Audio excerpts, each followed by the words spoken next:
Wir haben bereits über 20 Kaffeevollautomaten für euch getestet und diesmal haben wir den Siemens EQ700 hier. Was ihr alles von diesem Modell erwarten könnt, erfahrt ihr jetzt im Video.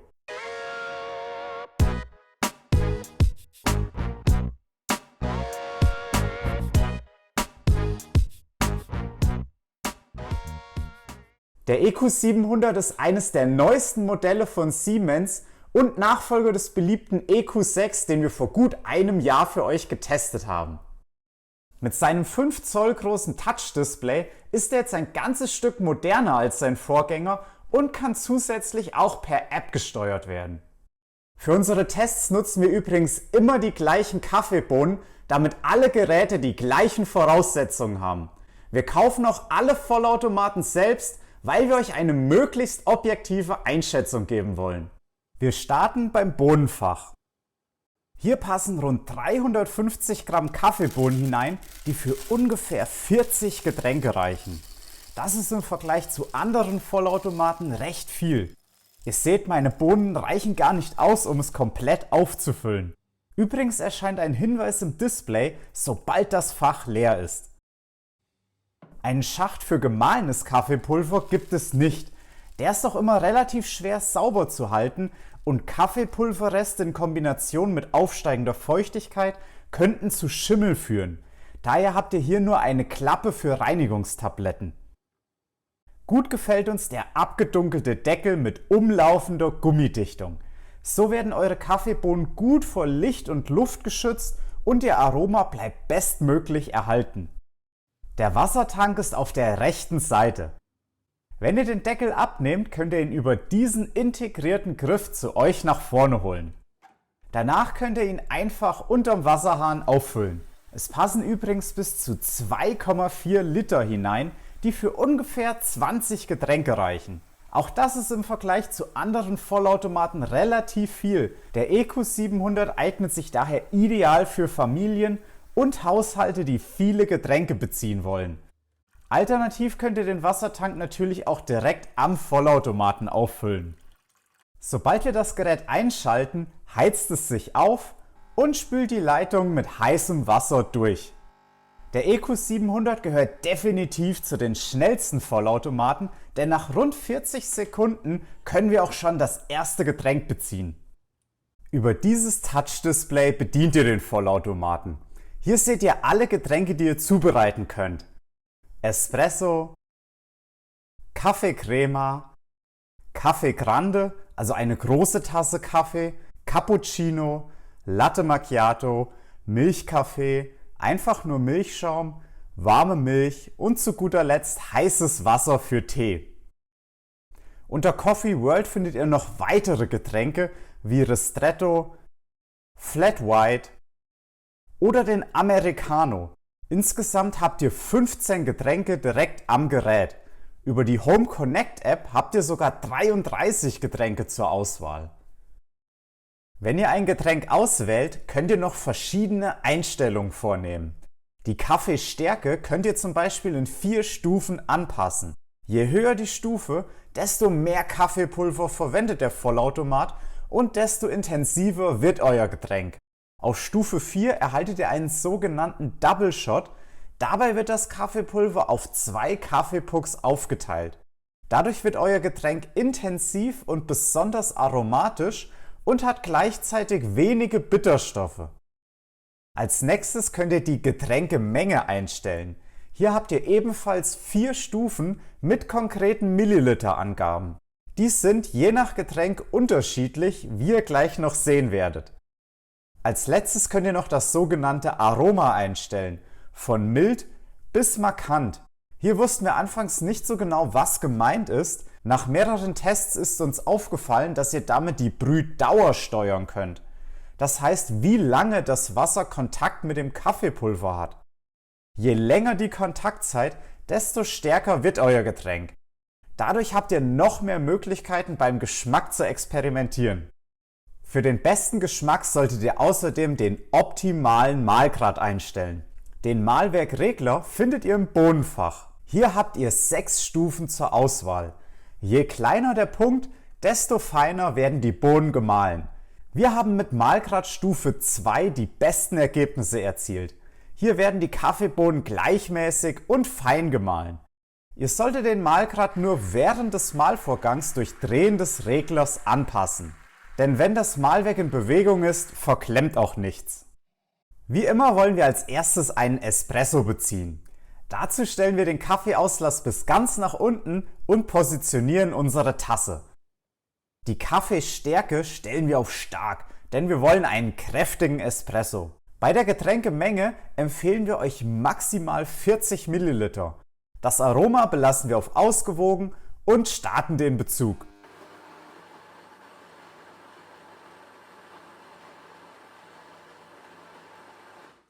Der Siemens EQ700 besitzt übrigens ein hochwertiges Scheibenmahlwerk aus Keramik.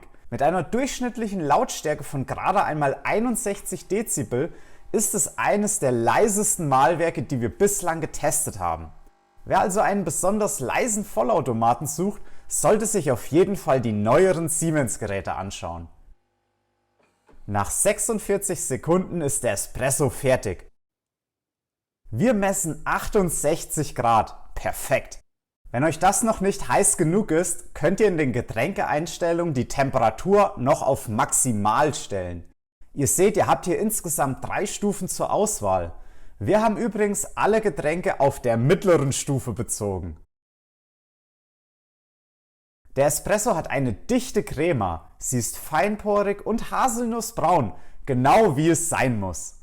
Im Geschmack ist der Espresso vollmundig und die Aromen kommen wunderbar zur Geltung.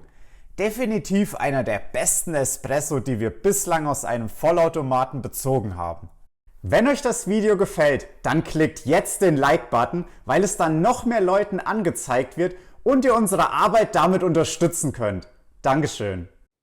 Als nächstes wollen wir jetzt einen Kaffee beziehen. Ihr seht, das Abtropfgitter aus Edelstahl wird durch dieses unauffällige Kunststoffgitter gut vor Kratzern geschützt. Bei vielen Vollautomaten ist das nämlich eine Schwachstelle. Hier stellen wir die Kaffeestärke auf die zweite Stufe. Bei der Getränkemenge habt ihr wieder 4 Stufen von 80 bis 140 Milliliter. Wir wählen 120 Milliliter aus. Das Aroma stellen wir auf mild und los geht's. Wir empfehlen euch beim Kaffee maximal 120 Milliliter je Kaffeepuck zu beziehen. Denn je mehr Wasser durch den Kaffeepuck gepresst wird, desto mehr Bitterstoffe werden aus dem Kaffeepulver herausgelöst. Wollt ihr eine große Tasse Kaffee beziehen, solltet ihr deshalb den Kaffee Grande auswählen. Wenn ihr hier die Kaffeestärke auf Stufe 3 stellt, führt das Gerät automatisch einen Double Shot durch und ihr erhaltet 2 Kaffeepucks für euer Getränk. Für eine 240 Milliliter Tasse bezieht ihr dann 2 mal 120 Milliliter. Nach knapp einer Minute ist der Kaffee auch schon fertig. Wir messen 72 Grad, auf jeden Fall schön heiß. Wie ihr sehen könnt, hat auch der Kaffee eine dichte Crema. Geschmacklich ist er intensiv und dank der wenigen Bitterstoffe sehr aromatisch. Jetzt kommt der besonders spannende Teil, die Getränke mit Milchschaum. Dazu eines vorneweg. Es gibt den Siemens EQ700 in verschiedenen Ausführungen. Einmal als Classic-Variante, wie wir ihn hier haben, und einmal als Integralmodell mit integriertem Milchbehälter. Uns gefällt die Flexibilität bei der Classic-Variante richtig gut. Denn so können wir frei entscheiden, ob wir einen externen Milchbehälter benutzen wollen oder ob wir die Milch direkt aus dem Karton beziehen möchten. Hier sparen wir uns außerdem den Abwasch des Milchbehälters. Da die Classic-Variante um einiges günstiger ist als die Integralausführung, lohnt es sich vor dem Kauf auf jeden Fall zu überlegen, welches Modell das richtige für euch ist. Es gibt noch weitere Unterschiede und die haben wir euch auf unserer Website genau aufgelistet. Den Link findet ihr unten in der Infobox. Wir haben zusätzlich diesen Milchbehälter hier von Siemens gekauft. Der kostet um die 30 € und ist aus einem doppelwandigen Edelstahl. Er ist dadurch gut isoliert und eure Milch bleibt so länger kühl. Es passen bis zu 500 Milliliter hinein, die für ungefähr 5 Getränke reichen. Besonders cremig und fein wird der Milchschaum mit kühler Milch mit einem Fettgehalt von ca. 3,5%. Aber auch mit den Barista-Varianten von Hafer-, Mandel- oder Sojamilch gelingt euch der Milchschaum richtig gut. Ihr seht, der Deckel hat eine umlaufende Gummidichtung und lässt sich durch einfaches Drehen nahezu luftdicht verschließen. So können wir den Behälter gute 2 bis 3 Tage im Kühlschrank aufbewahren. Jetzt tauchen wir den Milchschlauch durch die kleine Öffnung am Deckel ein und schließen das andere Ende am Kaffeeauslass an. Nun werden wir als erstes einen Cappuccino beziehen. Bei der Kaffeestärke stellen wir wie beim Espresso Stufe 3 ein. Bei der Getränkemenge haben wir wieder 4 Stufen von 140 bis 260 ml. Hier stellen wir 180 ml ein. Jetzt können wir noch den Milchanteil anpassen. Von 60% bis 80%. Da nehmen wir 80% und starten den Bezug. Zuerst wird der Milchschaum zubereitet. Übrigens könnt ihr den Cappuccino auch in originaler Reihenfolge beziehen. Dazu müsst ihr in den Getränkeeinstellungen die Milchreihenfolge auf Kaffee zuerst ändern. Nun vermischen sich Espresso und Milchschaum bereits während der Zubereitung. Bei der zuerst Milch-Variante setzen sich Milchschaum und Espresso voneinander ab und ihr erhaltet eine weiße Milchschaumhaube. Nach 80 Sekunden ist unser Cappuccino auch schon fertig. Mit 67 Grad erreicht er die optimale Temperatur. Ihr seht, der Milchschaum ist so fein, dass die einzelnen Bläschen kaum zu erkennen sind. Richtiger Microfoam, wie ihn nur wenige Vollautomaten hinbekommen. In der Konsistenz ist er leicht cremig und nicht zu fest, genau so wie es sein muss. Geschmacklich ist der Cappuccino leicht süß und die Haselnussaromen unserer Kaffeebohnen kommen perfekt zur Geltung. Insgesamt ein sehr guter Cappuccino und einer der besten, den wir bislang aus dem Vollautomaten hatten. Übrigens merkt sich das Gerät immer eure vorgenommenen Einstellungen. Diese könnt ihr aber auch als Favorit abspeichern. Das ist besonders praktisch, wenn ihr in eurem Haushalt unterschiedliche Geschmacksvorlieben für das gleiche Getränk habt. Eure Getränkefavoriten könnt ihr dann ganz einfach zubereiten lassen. Bei unserer Classic-Variante können wir bis zu 10 und bei der Integralausführung sogar bis zu 30 Favoriten speichern. Als letztes wollen wir euch noch den Latte Macchiato zeigen. Dazu stellen wir den Auslass bis ganz nach oben. Es passen übrigens bis zu 14 cm hohe Gläser darunter. Die Kaffeestärke stellen wir wieder auf Stufe 3. Wer es stärker mag, kann auch gerne den Double Shot aktivieren. Bei der Getränkemenge könnt ihr 200 bis 350 ml einstellen. In unser Glas passen ungefähr 250 ml. Beim Milchanteil habt ihr wieder 5 Stufen. Den stellen wir auf 85%. Wer es milder mag, kann aber auch auf 90% hochgehen. Laut Experten liegt die optimale Milchschaumtemperatur bei 60 bis maximal 65 Grad. Denn hier ist der Milchschaum leicht süß und hat die perfekte Cremigkeit. Wie ihr hier sehen könnt, erreichen wir optimale 63 bis 64 Grad. Wir haben schon oft gelesen, dass der Milchschaum bei Siemens nicht heiß genug wäre. Es stimmt, dass andere Vollautomaten die Milch deutlich höher erhitzen, teilweise über 70 Grad. Allerdings kann dann die Milch bereits leicht verbrannt schmecken und ihr erhaltet recht steifen Milchschaum. Siemens macht also alles richtig. Wer es trotzdem heißer mag, kann einfach die Temperatur des Espressos in den Einstellungen erhöhen oder sein Glas mit heißem Wasser vorwärmen. Da das Gerät jeweils 2 Kaffee- und Milchauslässe besitzt, könnt ihr auch 2 Tassen gleichzeitig zubereiten. Das geht für alle Kaffee- und Milchschaumgetränke. Der Vollautomat führt dann automatisch 2 Mahl- und Brühvorgänge durch. Für den Doppelbezug müsst ihr vor der Zubereitung das 2-Tassen-Symbol auswählen. Alle Getränke könnt ihr auch über die Home Connect App beziehen. Hier könnt ihr die gleichen Einstellungen wie am Gerät vornehmen. In der Coffee World findet ihr noch viele weitere Getränke. Zu jedem Getränk habt ihr auch immer eine genaue Erklärung dabei. Hier könnt ihr einiges ausprobieren. Einen großen Mehrwert bietet die App allerdings nicht. Außerdem könnte sie noch etwas intuitiver sein. Ein Vorteil ist, dass ihr den Vollautomaten auch aus der Ferne einschalten könnt. Optimal für diejenigen, die es morgens besonders eilig haben. Jetzt schauen wir uns noch an, wie leicht sich das Gerät wieder reinigen lässt. Nach jedem Milchschaumbezug führt das Gerät automatisch eine kurze Dampfreinigung durch. Zusätzlich gibt es noch ein kurzes Reinigungsprogramm, welches ihr einmal pro Tag durchführen solltet. Leider erinnert euch der Vollautomat nicht daran, daher solltet ihr es am besten immer nach dem letzten Milchschaumgetränk starten. Hierbei werden Milchauslass und Schlauch gründlich mit heißem Wasser gespült und anschließend nochmals mit Dampf desinfiziert. Danach braucht ihr nur noch das Röhrchen mit einem Tuch abwischen und ins Abtropfgitter stecken. Als nächstes werden wir einen Blick ins Innere werfen und diese Blende hier abnehmen. Über diesen Schlauch wird die Milch angesaugt und dann hier drin mit heißem Wasserdampf aufgeschäumt.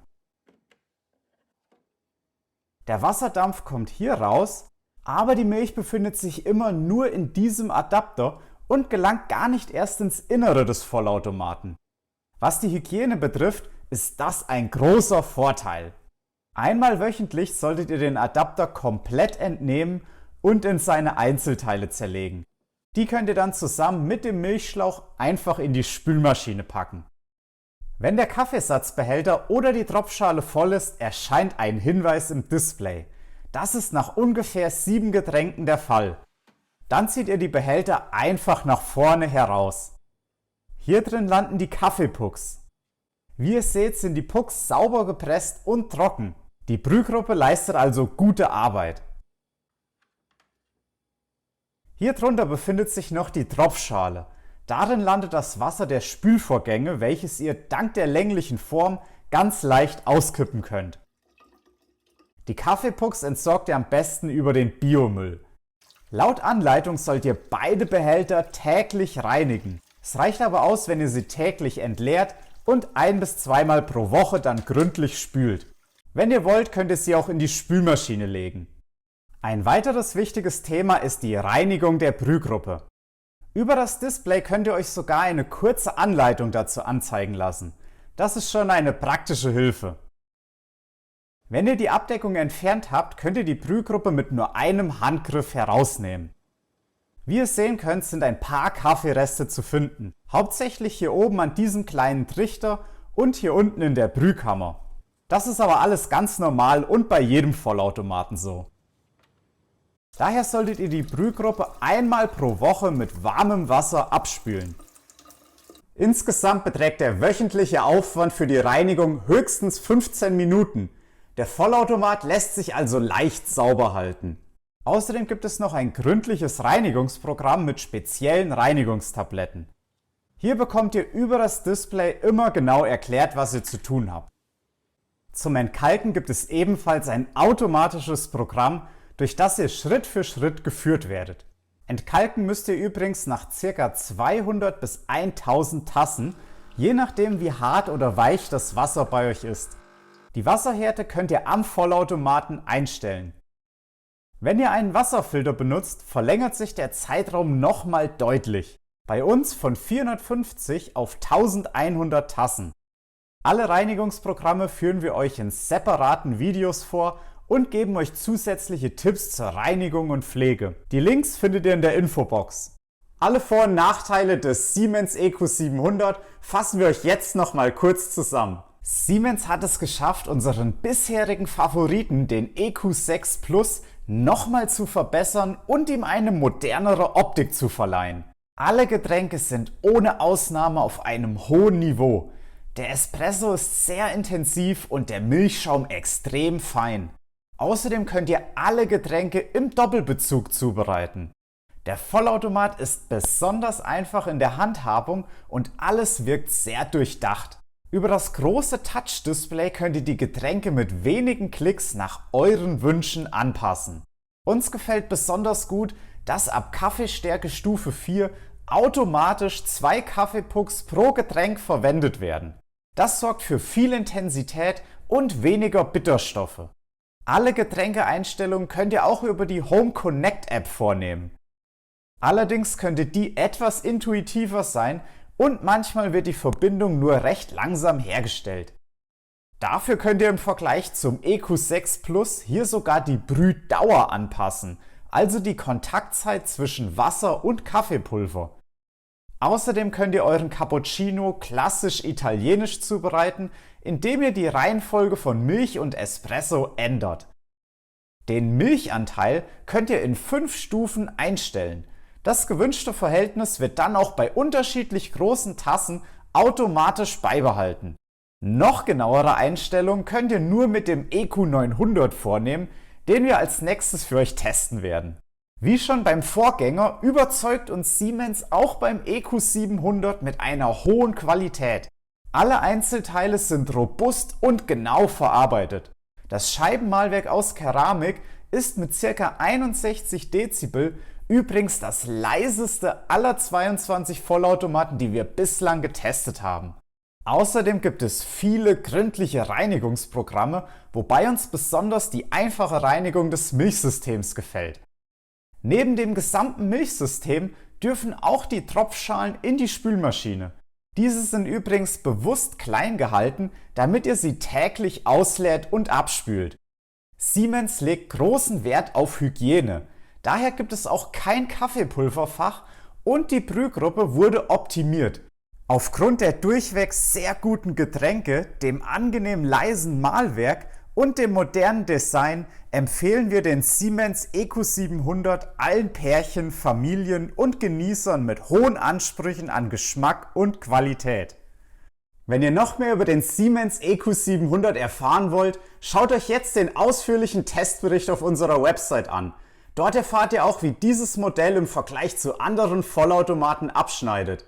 Die Links findet ihr in der Infobox. Wenn euch das Video gefallen hat, klickt jetzt den Like-Button und abonniert unseren Kanal, damit ihr keine Videos mehr verpasst.